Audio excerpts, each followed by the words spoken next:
Much for taking the time. We know that Holden survived this. He is safe. He is with you, but as we understand, he is talking to sheriff's investigators right now. Can you tell us the situation of where he was and what he saw? Yes, he was across the floor of the entrance, and he saw a man come in all black, he says, and the first thing he did is he shot the girl that works there, that runs the front, which is his friend.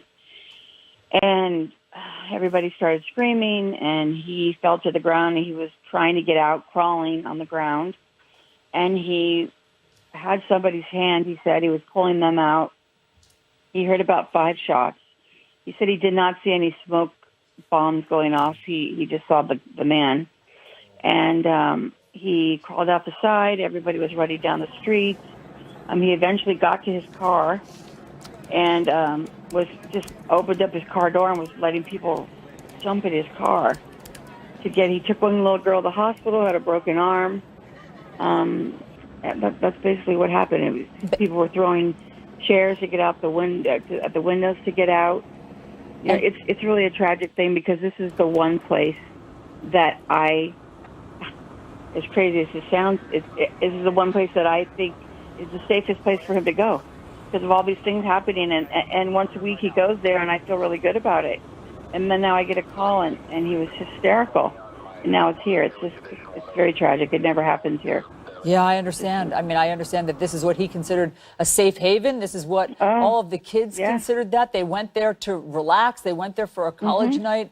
And then, I mean, this just obviously illustrates that this kind of violence is tragically everywhere. But where did your son hide? Was he hiding in the bar? Or as I understand it, he may have run to like an adjacent building and hid. Where did he call you from? He called me from a bathroom. He said he ran across the street. Him and probably 20 other kids. He ran across the street, went into the gas station, and the attendant was standing there and told him, "What are you doing?" And he told him, "Lock the doors. There's a massive shooting going on." And so the man locked the door, and they ran in the bathroom and locked the door in there. And he called me in there. He was crying. And what did he say to you when you got that call? Just describe that phone call to us. I said to him, "Where are you? Are you safe?" And I said, "I'm coming there." I was running with my phone, and he's telling me, "Don't come here, Mom, it's not safe." And I said, "I'm coming there." And he said, "Please don't come." And I said, "Okay, just stay where you're at." And there were people knocking on the door, trying to get in, but he wasn't opening it. And then they told him that it was okay, so he opened the door. And at that point, went and got his car. I don't think his car was parked in the vicinity. I think it was parked down the street. And he took this little girl to the hospital who had a broken arm. She broke her arm when she was running. So Betty, how old is your son? He's 20. So this club is for 18 and up. You know, so there's some kids there. There is alcohol that's served, but they put big X's on their hands, and he doesn't drink anyways. But so it's a very safe environment. I mean, I don't even think twice. He's my youngest of 3. So he could be a little bit more rambunctious than the rest of them, but he's a great kid. But this is the one place that he goes that's very safe. I mean, no one would ever expect this. I mean, Betty, I'm just trying to imagine as a mom what happens when you get a phone call from your son saying that he's hiding from a mass shooter. I mean, when you see the movies and that tragic scene happens and the camera kind of comes in real close, that's kind of what it feels like. It feels like a whirlwind, like it's a sinking feeling because you feel helpless. And all I could do is just communicate with him, calm him down, make sure that he did not open that door. Because you just don't know. Yeah. You just don't know.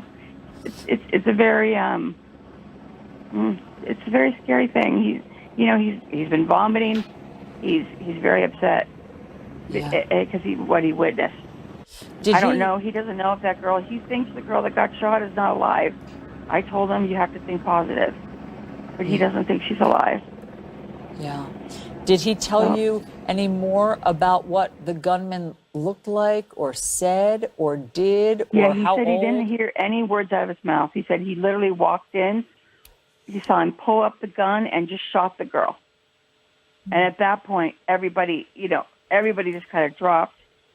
His one girlfriend dropped. He was with all his friends. That's the thing. They're all friends. They're all from different, we live in Simi. This is Thousand Oaks. I was born and raised here. I went to Westlake High School. I mean, we're all everybody's just very close. So there's 11 people, but we don't know who the 11 people are. But that's the scary part about it. But he was just a man in black, had a beard. He said he had glasses on, a beanie, a black jacket. He just started shooting. Yeah. I'm just going to repeat what we heard him say. A guy in black, a trench-looking coat, had a beard, wearing glasses. It all happened so fast.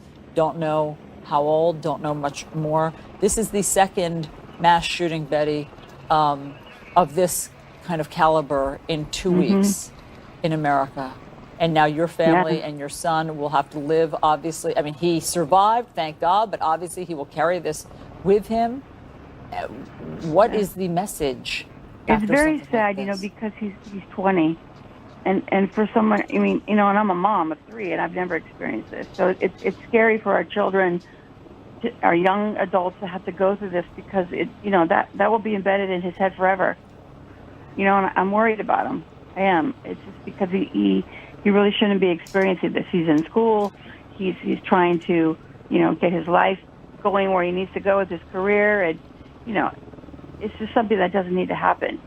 And now we have 11 kids out here that are dead. And I'm sure he's going to know most of them. So we're a little community. Like he says, we're the safe haven. We're the safest place in the world. And people feel safe here. And it's tragic that we're all experiencing this. Yeah. Betty Hara, we're really sorry that you and your son had to endure this tonight. Thank you very much for telling us his eyewitness account and your experience of getting that phone call. We're thinking about you tonight. Thank you. Appreciate it. It is where you go to be safe. A mother saying of her son who just survived a mass shooting, that club is where you go to be safe. A synagogue is where you go to be safe. A high school is where you go to be safe. A church in Texas is where you go to be safe. Much more of our breaking news coverage coming up. Friends, I'm Chris Cuomo. Let's get after it. Exclusive. Nancy Pelosi, her first TV interview since Democrats reclaimed the House. What's ahead for her, her party, and the president? Cuomo Primetime, tonight at 9 Eastern on CNN. Steinmart's Veterans Day 14-hour sale is here with huge store-wide savings. Save up to 50% on favorites like dresses, boots, sweaters, handbags, jewelry, bedding, and much more. Hurry in for early bird savings until 1 p.m. this Friday and Saturday. Steinmart, saving is a beautiful thing. All right, I brought in Ensure Max Protein to give you the protein you need with less of the sugar you don't. I'll take that. 30 grams of protein and 1 gram of sugar. Ensure Max Protein in 2 great flavors. Welcome to BritBox, the biggest streaming collection of British telly ever. Discover exclusive new shows and indulge in all your familiar favourites. Escape to BritBox. Start your free trial today at BritBox.com.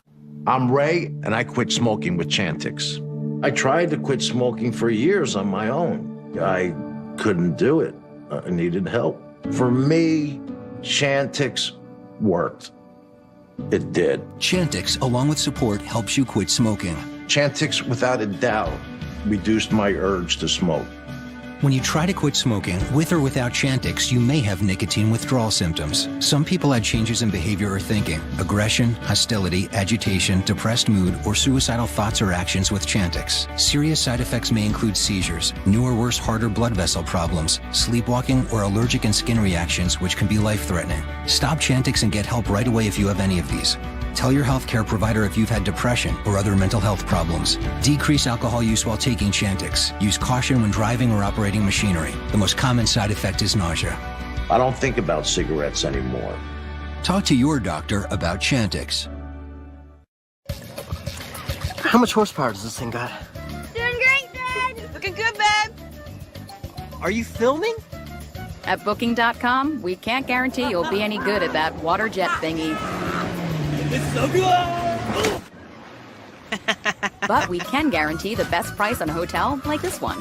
or any home, boat, treehouse, yurt, whatever. Get the best price on homes, hotels, and so much more. Booking.com.